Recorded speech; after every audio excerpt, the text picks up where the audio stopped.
जय भीम साथियों।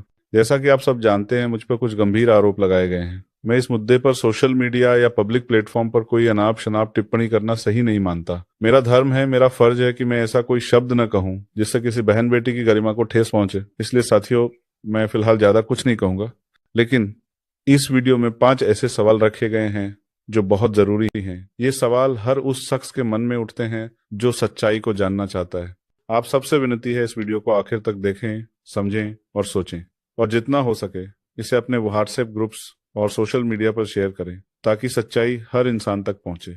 और हाँ, हमारे छोटे भाई के चैनल को लाइक और सब्सक्राइब करना मत भूलिएगा। यही हमारी ताकत है, यही हमारी आवाज है। जय भीम। आज मैं सामने रखूंगा कुछ ऐसे सवाल जो किसी शोर में नहीं दबेंगे, सवाल जिनके जवाब देने से शायद खुद रोहिणी का भी पसीना छूट जाएगा। ये सवाल किसी की बनाई कहानी नहीं, ये वो सवाल हैं जो हर उस इंसान के दिल और दिमाग में उठ रहे हैं जो सच जानना चाहता है, जो पर्दे के पीछे की हकीकत देखना चाहता है। ये सवाल सिर्फ इल्जामों का पर्दाफाश नहीं करेंगे, ये सवाल उन तथाकथित सबूतों की सच्चाई को भी नंगा करेंगे जिन्हें दिखाकर साजिश की बुनियाद रखी जा रही है। जब किसी पर इल्जाम लगाया जाता है तो सच जानने के लिए जरूरी होता है हर पहलू को सुनना। तो सुनो, सोचो और खुद फैसला करो। पहला सवाल, अगर तुम्हारे आरोप सच हैं तो अब तक तुमने खामोशी क्यों ओढ़े रखी थी?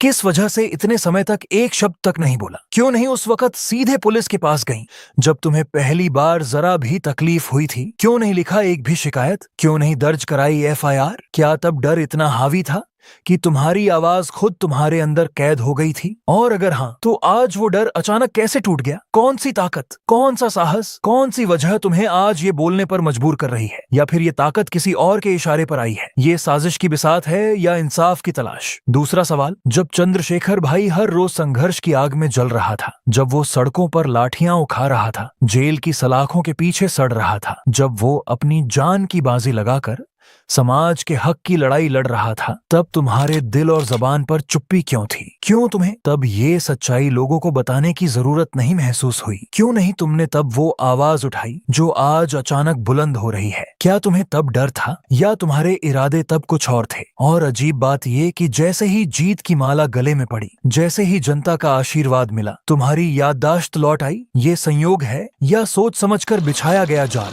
तीसरा सवाल, तुमने जो चैट्स, तस्वीरें और दावे सोशल मीडिया पर परोसे हैं, क्या तुम्हें खुद उन पर भरोसा है? क्या तुम तैयार हो इन्हें कानून की कसौटी पर लाने के लिए? क्या तुम चाहती हो कि इन चैट्स और तस्वीरों की फोरेंसिक जांच हो ताकि देश सच जाने असली है या तुम्हारे किसी साजिशकर्ता की बनाई हुई नकली कहानियां? क्योंकि सच तो वही होता है जो जांच की कसौटी पर खरा उतरे। क्या तुम्हारे पास इतनी हिम्मत है कि इन्हें अदालत में रख सको, या फिर ये सब दिखावे का शोर है जिसकी हकीकत खुद तुम्हें भी मालूम नहीं? चौथा सवाल, अगर तुम्हारा मकसद सच में इंसाफ पाना था तो फिर कानून का रास्ता छोड़कर तुम सोशल मीडिया की अदालत में क्यों पहुंची? क्यों नहीं तुमने कोर्ट की चौखट पर दस्तक दी जहां सच और झूठ का फैसला सबूतों से होता है, शोर से नहीं? क्या तुम्हें कानून पर भरोसा नहीं था, या तुम जानती थी कि तुम्हारे दावों की हकीकत वहां टिक नहीं पाएगी? क्यों तुम्हें देश की अदालतों से ज्यादा यकीन लाइक्स, कमेंट्स और सुर्खियों पर था? क्या तुम्हें इंसाफ चाहिए या बस वो चकाचौंध जो किसी की इज्जत मिट्टी में मिलाकर हासिल होती है? पांचवा सवाल, तुम कहती हो कि तुम्हें शादी का वादा किया गया था, तो फिर कहां है वो सबूत? कहां है वो ऑडियो,